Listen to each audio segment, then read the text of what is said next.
In July 2025, a federal court in the United States recorded a guilty plea from Cadence Design Systems, not a shell company, not a third country distributor, not a Chinese technology firm operating through a proxy. A Silicon Valley electronic design automation company headquartered in San Jose, California, with a legal department and a compliance function and decades of experience navigating export regulations. The penalty recorded that day came to roughly $213 million. The buyer of its software was China's National University of Defense Technology, a military research institution that the Bureau of Industry and Security had placed on its restricted entity list in 2015, citing that institution's role in developing supercomputers used in nuclear weapons simulation and its direct connections to the People's Liberation Army. The pressure did not come from Beijing's evasion, it came from San Jose's own sales queue. That single fact reframes every assumption about where semiconductor export controls are most likely to fail.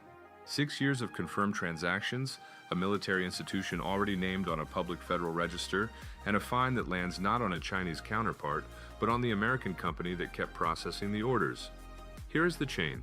A named restriction created a legal obligation, a compliance process failed to enforce it across 6 continuous years, a guilty plea confirmed the gap, an enforcement action reset the risk calculus for every company in the same software sector, and the restriction meant to cut off one institution's access to chip design capability became the most visible argument for accelerating the domestic alternative. 5 links, graded as the record supports them, and the place where the expectation turns over is not where most accounts of this story put it. Start at the first link, which is confirmed. In 2015, the Bureau of Industry and Security added China's National University of Defense Technology to its entity list. The entry was a public Federal Register action, searchable from the day it was filed. The basis was specific. The institution had contributed to the development of the Tianhe line of supercomputers, systems that United States government assessments linked to nuclear weapons simulation work, and it maintained documented ties to China's People's Liberation Army. From that point forward, any United States company supplying that institution with controlled technology, including electronic design automation software classified under the relevant export control categories, was legally required to obtain a license. The presumption attached to any such license application was denial. This was not ambiguous. The institution was named, the restriction was public, and the obligation to screen for it sat with every American vendor in the supply chain. The second link is also confirmed, established by the guilty plea itself and the Department of Justice penalty record filed in July 2025. Between 2015 and 2021, Cadence Design Systems processed sales of electronic design automation software to that same institution. Cadence collected revenue from a named military end user on the entity list without securing the required export licenses. The plea is the evidentiary anchor for this entire account. Whatever questions remain about mechanism and consequence, this transaction record is not one of them. A restricted institution received the software. The selling company did not obtain the legal authorization that the law required. The third link is where the account shifts from confirmed to reported, and in part inferred. Cadence Design Systems, at the size and export exposure it operated at during those years, maintained a compliance function. Export compliance at that level is not optional and not informal. It is a legal and regulatory requirement, staffed, documented, and audited. The question the 6-year duration raises is not whether a single order slipped through a distracted inbox. It is whether the institution's name, formally restricted and publicly listed, was integrated into the screening workflow at all, or whether the integration existed but failed to produce the result the law required across multiple transaction cycles over multiple years. The Department of Justice settlement reflects a pattern, not an incident. The internal mechanism of that failure, what Cadence's own review found and when, has not been detailed in public filings as of July 2025. The duration and the penalty scale are what the record provides, and they are sufficient to establish that this was systematic. What produced it precisely remains in the inferred column. Think of electronic design automation tools the way a structural engineer thinks about a load analysis before breaking ground on a bridge. You can have the raw materials, the fabrication capacity, and the skilled teams assembled, and none of it produces a safe structure if you cannot run the calculations that translate a design into something a builder can actually execute at the required tolerances. Electronic design automation tools perform that function for integrated circuits. They take a chip's logical specification and translate it into the precise geometric layout that a fabrication facility can print at scales measured in nanometers. Without them, the gap between a design intent and a manufacturable physical chip does not close. That is why China's National University of Defense Technology needed them for serious chip design work. and why their absence, now enforced, registers as a genuine capability constraint rather than a minor administrative inconvenience. The fourth link is confirmed in its core and reported in its downstream effects. In July 2025, the Department of Justice and the Bureau of Industry and Security made the guilty plea and the $213 million penalty public, with explicit framing that the violation involved a Bureau of Industry and Security listed military end user. That framing matters beyond the specific case. Export control enforcement in semiconductors had, for years, concentrated most visibly on hardware, chip-making equipment, advanced packaging systems, fabrication tools. The category that received the most sustained enforcement attention was the physical layer of chip production. Electronic design automation software, by contrast, occupied a different conceptual space in the enforcement imagination. It was software embedded in ordinary commercial chip design workflows at universities and companies around the world, treated in practice as difficult to police and distant from the physical capability transfer that export controls were most clearly designed to prevent. The Cadence guilty plea changes that framing in a way that cannot be undone. Criminal liability and nine-figure penalties now attached to this category, demonstrated by a real case with a real penalty, not as a theoretical enforcement possibility. The electronic design automation market is concentrated among a small number of American and European firms. Each of them now operates against a demonstrated precedent, not a hypothetical risk. The fifth link is inferred, and it is where the expectation turns over. The enforcement action closes one confirmed supply channel to a restricted military institution. It does not freeze the situation in place. Electronic design automation software is a choke point technology in semiconductor development. Without access to competitive tooling at the logic synthesis, place and route, and verification layers, producing advanced chip architectures at leading process nodes is severely constrained.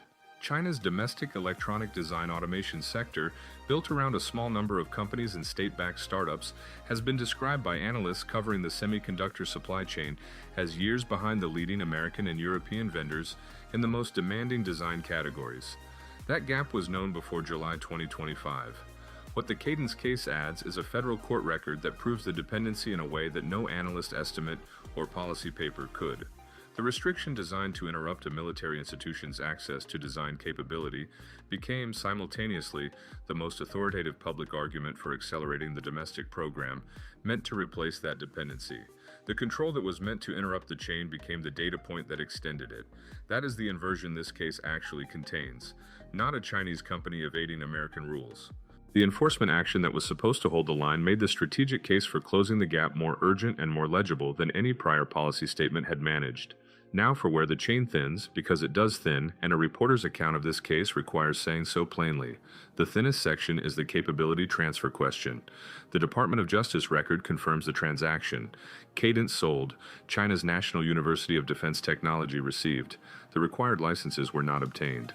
What the public record does not establish is how that institution used the tools, against which specific design programs, and with what effect on the capability it was developing between 2015 and 2021. The institution runs a broad research portfolio. Electronic design automation tools are general-purpose instruments across many chip design contexts, from academic research to advanced system development. The chain from software received to military capability advanced by a measurable and attributable degree runs through an evidentiary gap that the penalty documents do not fill, and this account does not fill it either.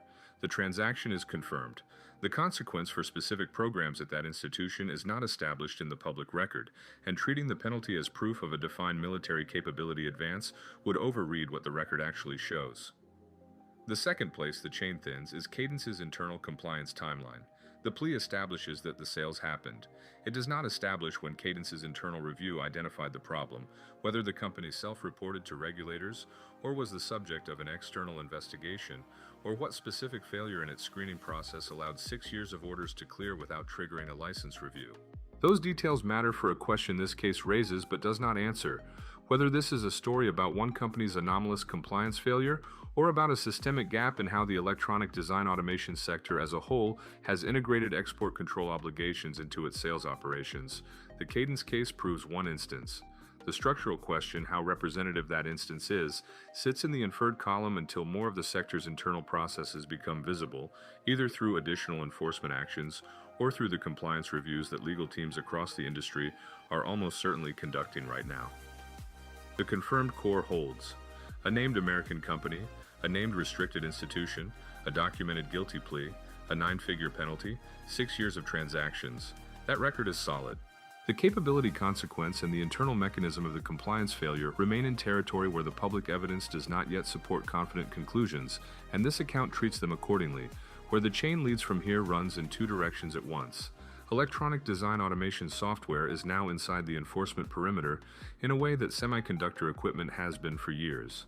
The Cadence guilty plea is the case that other companies' legal departments will cite when they review their own restricted party screening workflows. The question for every electronic design automation vendor is no longer confined to whether it ships physical hardware to restricted parties. It now extends to whether its software sales process touches any named institution on the entity list, and whether the company can demonstrate, not merely assert, that its screening caught every such transaction. That is a different audit than most of the sector has been running. At the same time, China's domestic electronic design automation sector, already named as a national priority in policy documents and industrial plans, now has an even clearer public argument for state-directed investment. The dependency on American and European tooling was known. The Cadence case has it entered into the federal record. That kind of proof point does not go unused in industrial policy conversations.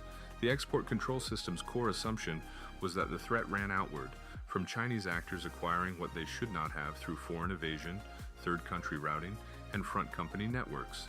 The Cadence case is the record that proves the gap ran through a San Jose compliance desk inside the American technology industry the control architecture was designed to protect.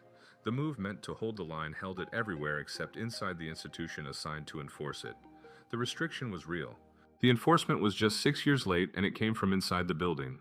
Watch for one signal in the next policy cycle. Whether the Bureau of Industry and Security moves to tighten the export control classification thresholds for electronic design automation software specifically, or whether the response takes the form of mandatory third-party compliance audits for software vendors with exports touching dual-use research institutions.